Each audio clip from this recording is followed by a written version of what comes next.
In this video, we're gonna cover non-negotiable relationship boundaries.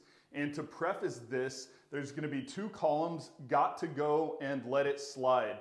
Now, everything that falls into the got to go column, I recommend you follow this no matter who you are and what you want out of life, because these things are gonna drag you down if they are present inside of your relationship. Now, for the let it slide column, these are gonna be personal. These are gonna be the things that you have to decide for you personally if you wanna let it slide, if it's something that you're willing to work through, or if it belongs in this got to go column.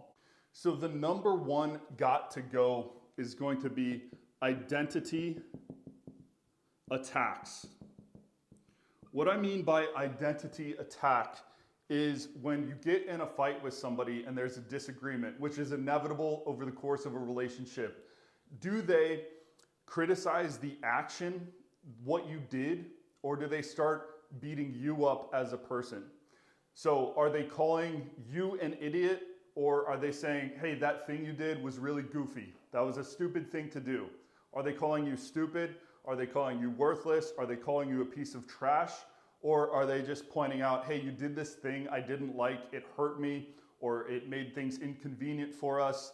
You want your partner to be pointing out the thing that you've done, not attacking you at the core. The reason why that's so important is self-talk, self-esteem. If the person that you're living with or are in a relationship with or have kids with is constantly attacking your identity at its core, nobody, no matter the willpower, no matter the mental strength, is immune to not getting influenced by that at a core identity level. So you don't want to be around somebody that does not reinforce positive self-talk and positive self-esteem. So for me, in a relationship, if a girl calls me a name, I know immediately she's got to go. And the first one here is going to be ineffective communication. Communication, I've found within relationships, every relationship has its own unique language. We could look at the 5 love languages, knowing your partner's personality type. All these things are going to contribute to this own little unique language that forms in the context of the relationship. You're going to have to learn each other's communication styles, learn how they like to be loved, learn how they need to be supported when they're down. These things aren't going to be perfect out the gate. They'll never be absolutely perfect, but these things, in my opinion, can be worked on to a degree. If they're just terrible at communication and they just ghost you when you're trying to talk, sometimes that's not going to be able to be worked through. But a lot of times, ineffective communication, minor ineffective moments, these things can be worked through together if both partners are willing. So for me, that's a let it slide. The next one over on this got to go column is going to be a net negative impact. This is going to include things like constant complaining. So nobody is perfect, nobody's positive all the time. But if you're looking at a scale of your partner's expression of energy, you want it to at least skew positive. So if they're negative all the time, they're complaining, you wake up, you've got a complaint, you wake up next to this person, they say, oh, I got this shitty work schedule today, it's gonna be a bummer. You get to work, you get a text, it's a complaint about the boss, it's a complaint about something. If this is the majority of the communication or the frequency of it is high, for me, that's a got to go. Life is hard enough. We have all of our internal battles. To be dealing with your partner's internal battles as your main priority, and that's what happens when you've got a net negative partner, this is going to drag you down, and neither of you are going to benefit from this. So if they default to net negative and they skew, let's say 80% negative, that would be an immediate got to go. Next up on the let it slide, this is going to be annoying habits. Nobody is perfect. I'm going to say that many times in this video. If you got somebody who chews with their mouth open, or if you got somebody leaving out, beard hair on the sink like I do, things are going to be a little bit annoying to you. Now, if you tell somebody that you don't like the habit, they have the chance to correct it. They might not, but ultimately people have quirks. We're all unique, we're all weird. Some things are gonna have to be accepted. Now, to the degree that this annoys you, if it's something, again, that will fall into this column and the habit is being negative, complaining, or lashing out at you and identity attacks, that's got to go. But if it's little minor things, like literally you're not gonna find anybody who doesn't have annoying habits. So for me, that's a let it slide. The next one on got to go is competing for success. If your partner feels the need to constantly one-up your accomplishments or make light of something big that you've accomplished, and they're trying to bring you down to their level and always feel like they're ahead of you in regards to achievement, this is a recipe for disaster. I've been in relationships like that, and initially it might feel like a power couple vibe. You're pushing each other harder and harder to go achieve. But ultimately, if you're sitting down at a dinner table and you present a win and it's responded to by your partner sharing another win trying to one-up you, this gets really toxic, and you don't want that out of the partner that you're choosing to spend your life with. This is gonna cause constant stress, constant challenge, constant battles. It's just not something I recommend you deal with. Next up on the let it slide column is going to be minor overreaction. If your partner overreacts to things like stressful events and they flip out, they have a panic attack, if your partner overreacts to something you did and takes it personally, these are going to be present in a lot of humans. We have traumas, we have triggers. Overreaction is a natural thing, but it can be worked through therapy, through meditation, through increasing your communication. Overreaction is not a got to go for me, and I want to emphasize minor overreaction.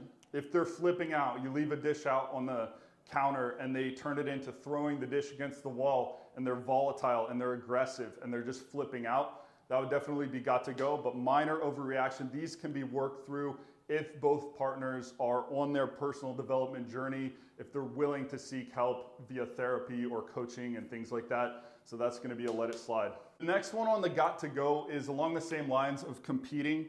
And this one's gonna be a double alpha dog. You can't have two alpha dogs in a tribe. You can't have two alpha dogs in a relationship. And what that means is there's only one leader.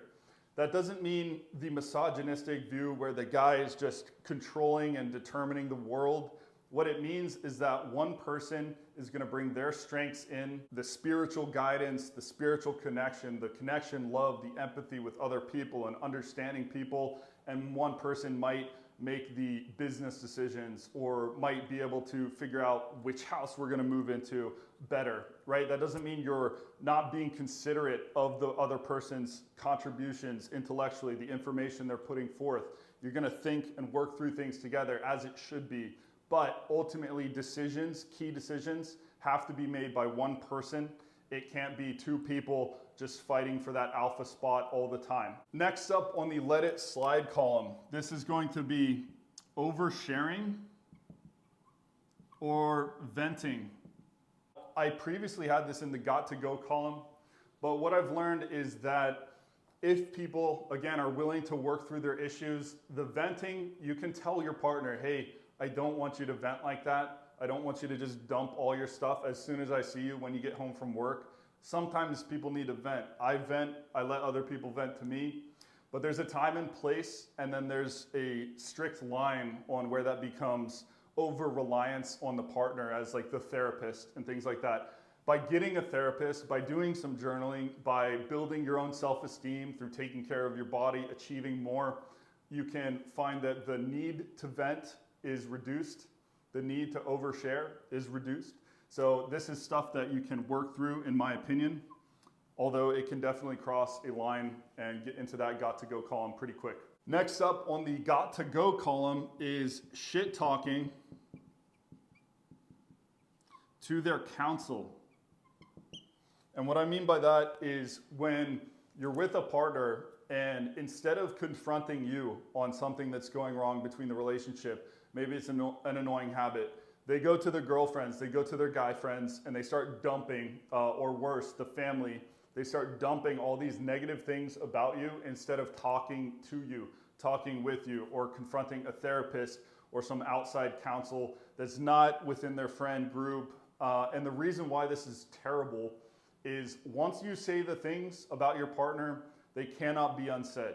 Your friends will remember what you said forever, and that will never change. And what will happen if you start talking negative, your friends hopefully love you. They'll start trying to spread you guys apart. It might not be to your face. You might not even be able to pick up on it, but it's going to be through energetic exchange. It might be through shit talking your partner, but they're going to start slowly trying to pull you apart.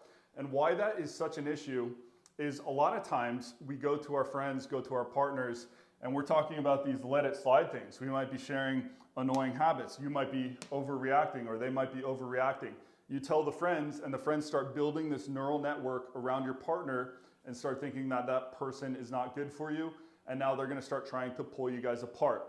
If it was a minor issue and you guys did work through it, the friends remember and they still hate the partner. So that's why it's really important to not shit talk to your counsel and instead confront the actual partner and work through it with them instead. So if that's their default, they've got to go. Another thing on the got to go column would be trauma bonding. Now this one is a two-way street. If you find yourself relating to your partner mainly about struggles, so you guys are playing victim together, and the way that you feel the most connected is by bonding over bad things that have happened to you guys, or bad things in the world. You guys are bonding over trauma. That is not true love. That is a toxic relationship, usually replicating the relationship you had as a kid with your parents, or mimicking the relationship that you had, that your parents had between each other. And this is comfortable, it's toxic, and it's a victim type approach to life. And again, this is a two-way street. If you find yourself trauma bonding, that is not on your partner, that is a 50-50, you and that partner. And that one's a hard one, because sometimes this is the person you feel the closest to, because you guys share those hard experiences together. But if that's the main basis of how you guys relate in the relationship, that's got to go. And that one's a hard one because you're half in that one. Now the last one over here on the got to go column is going to be misaligned, and we'll just do 2 lines, values. This is going to be ambition level. A lot of times religion can be a part of that. If you two do not agree on a rough idea of the purpose of life, why you guys are here, the principles by which you guys are going to act, it's going to be very tough to navigate the tough times. Specifically when it comes to ambitions, if one person has higher ambitions and the other one does not, let's say one person wants to build a company, one person wants to be a famous singer, and the other person does not want that for themselves and they don't want that for their partner, they don't want to support the partner, they crave a reality where there's a lot of free time, right? With the higher ambitions, there's less free time, there's a lot more go, go, go. If those values misalign, this is going to be very difficult. In my experience, that shows up as the female texting me when I'm at work and getting mad at me when I don't respond, right? In my lesser self, back when I didn't have things I liked doing, that showed up as me being over clingy inside of the relationship, constantly needing that reassurance of love, asking for that love, saying I love you too many times, things like that. This is not what you want to be going on. If you're chasing a big goal, you need that person to respect your schedule and respect your ambition. And a lot of times the only way you're going to get that respect, you're going to get that understanding, is if that person shares those same values and wants that same height out of life. And that's on the ambition side, but these misaligned values can happen across all sorts of domains. So if the core values are misaligned, they've got to go. You've got to find someone better suited for yourself. And again, this is a highly personal topic. I'm really curious to hear what your columns would be. Is there anything you would add to the got to go? Is there anything that you would let slide that I said has got to go? Let me know down in the comments, and I hope you enjoyed this video. Thank you, and talk soon.